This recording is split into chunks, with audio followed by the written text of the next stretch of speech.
Tracking church attendance was pretty straightforward. It was just a matter of walking into the room and counting how many people were there. Now that we're in the season of coronavirus and services are being done online, it's a little different. One view online might mean a family of 5 is watching, or it may mean somebody scrolled through, watched a couple minutes, and kept scrolling by. I'm Andrew Esparza. I'm the founder of Kingdom Analytics.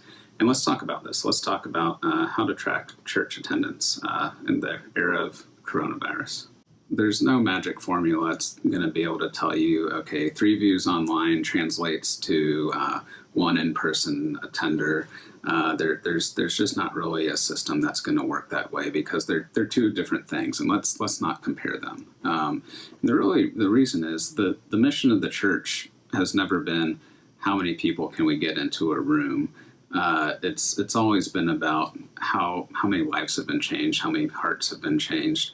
So really tracking attendance in the first place isn't really the metric we want to go after. Church attendance is kind of like going to the gym.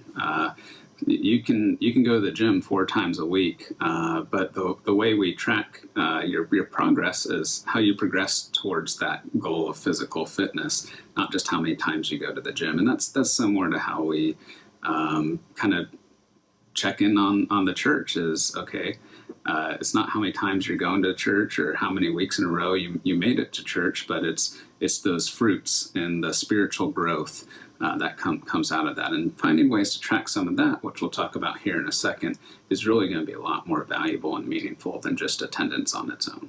The church model is changing, and with that, the way we track is changing as well.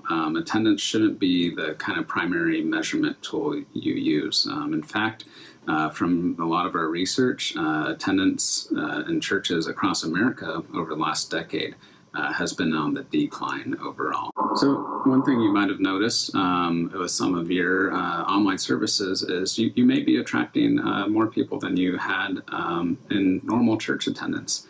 And that's kind of a trend we've seen is there's a lot lower barriers to attend a service online than there is in person. You don't have to get ready and drive to church and things like that. And because of that, more people are taking that opportunity to really engage and maybe view you online where they may not have come to a in-person gathering just quite yet.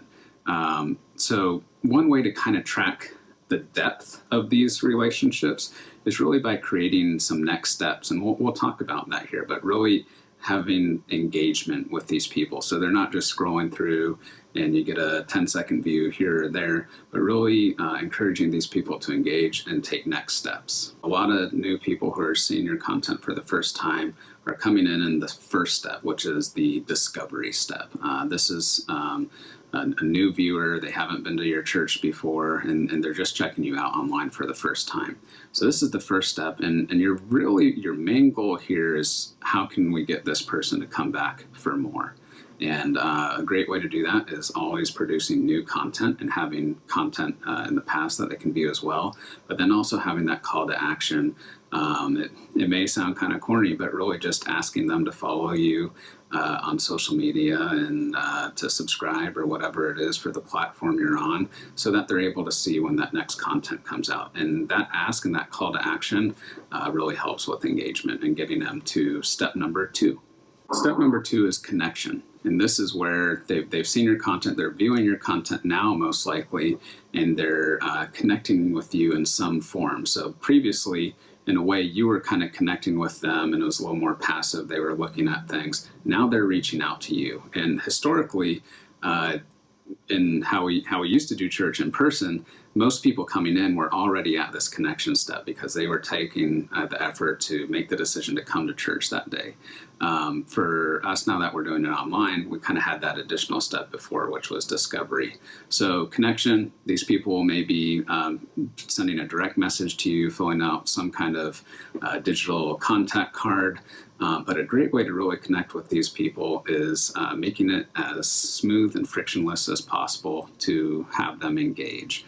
So specifically, if we're talking about reaching new people who are watching us maybe for the first time or one of the first times, a great way to do this is if your sermon's streaming online and you're watching is just under the church account, type a quick message in there into the comments that says, hey, if you're new or you're joining us for the first time, like this comment. All they have to do is like that comment and make sure your team follows up with them afterwards. That's a lot easier step to do, is just doing a like versus having them fill out a bunch of information first, and then they're more likely to progress on to our next step, which is step 3.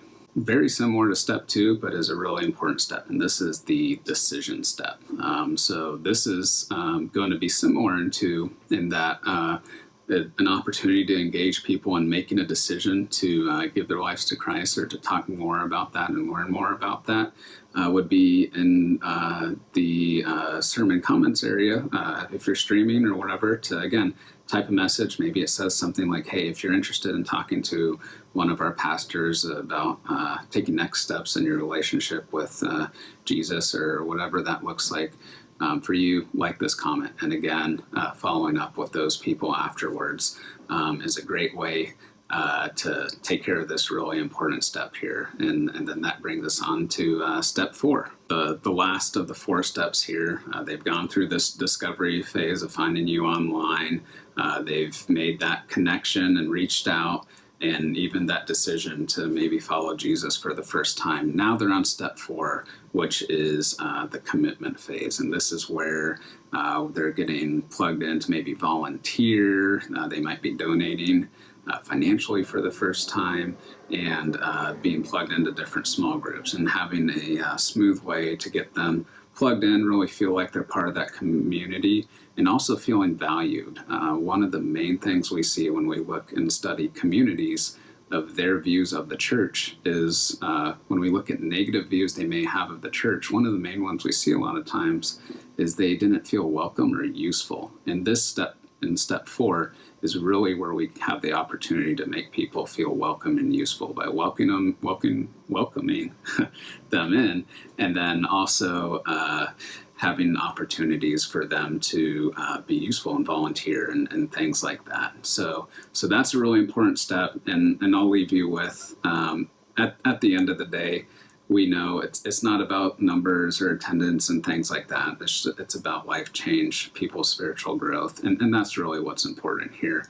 So I'll leave you with the final recommendation here of having that call to action is going to be really key. It may sound weird to do. It's weird for me to do, but I'll do it here for you. If you liked what you saw here and you're interested in more content, feel free to give us a subscribe, and you'll be able to get a notification when that comes out. So do that there, and I encourage you to do the same message in all the content you reach out, having a call to action for people to engage, follow with you further, and so on. So appreciate you listening to this, and I hope that was helpful. If you have questions, feel free to reach out to us anytime. We're always happy to take a deeper look. Thanks.